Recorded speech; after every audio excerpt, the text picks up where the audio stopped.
నిన్నటికి నిన్న ఒక ప్రేయర్ టీం వచ్చి ఇక్కడ అదే రేకుల కింద కూర్చొని కొన్ని గంటల పాటు ప్రార్థన చేసి వెళ్ళారు. మీరు ఎవరో వాళ్ళకి తెలియదు, వాళ్ళెవరో మీకు తెలియదు.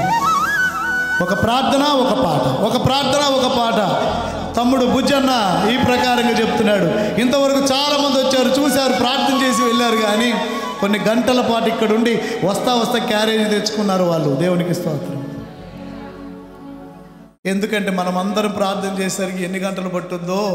లంచ్ టైంలో వాళ్ళు ఉన్నారని నేను వచ్చాను. అమ్మగారు అన్నారు, అమ్మ మీరు ఇంత ఎండలో వచ్చారు, ఎక్కడి నుండో మా కోసం ప్రార్థన చేస్తాను, మీకు వెంటనే లంచ్ పంపుతానంటే వద్దమ్మా మేము తెచ్చుకున్నాం.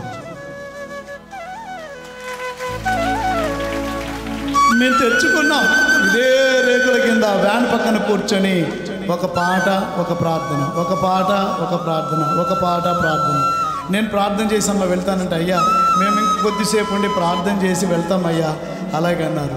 ఉండి ప్రార్థన చేసి ముగించుకొని భోజనం చేసి వాళ్ళు తెచ్చుకున్న తిని ఇక్కడున్న పిల్లలకు చక్కగా బొబ్బట్లు అలాగే పూర్ణాలన్నీ ఇచ్చేళ్ళారంట. దేవునికి స్తోత్రం.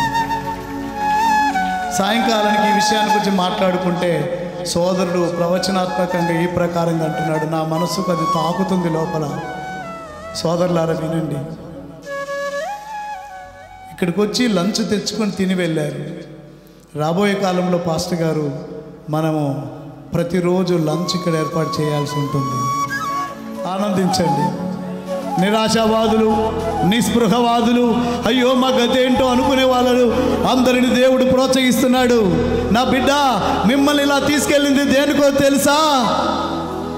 అగ్నిగుండా ప్రయాణమై బయటకు వెళ్ళిన తర్వాత శుద్ధ సువర్ణమై తల తల తల తల మెరుస్తుండగా నిన్ను చూడ్డానికి, నీ సమాజాన్ని చూడ్డానికి రాబోయే సంవత్సరాలు అనేక మంది నేను ఇక్కడికి నడిపించబోతున్నాను. హల్లెలూయా.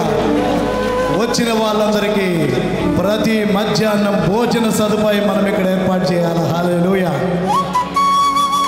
ఏ ముంబై నుండి చుట్టాలు ఇక్కడ ఉంటే చూడ్డానికి విజయవాడ గుంటూరు వస్తే, లేదు ఏదైనా ఒక కడప నుండో, లేదు ఒక కరీంనగర్ నుండో, లేదు ఒక విశాఖపట్నం నుండో, ఒక ఉత్తరాంధ్ర, ఒక భారతదేశంలో ఏదైనా ప్రాంతం నుంచి పరిసర ప్రాంతానికి వస్తే ఇప్పటికే లైవ్ చూసిన వాళ్ళు పునర్నిర్మాణము జరిగిన కృపా సమాజాన్ని మనం చూడాలి.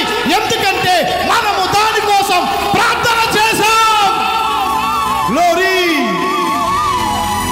కృపా ప్రాంగణం భారతదేశంలోని ప్రతి క్రైస్తవుల సొంతం.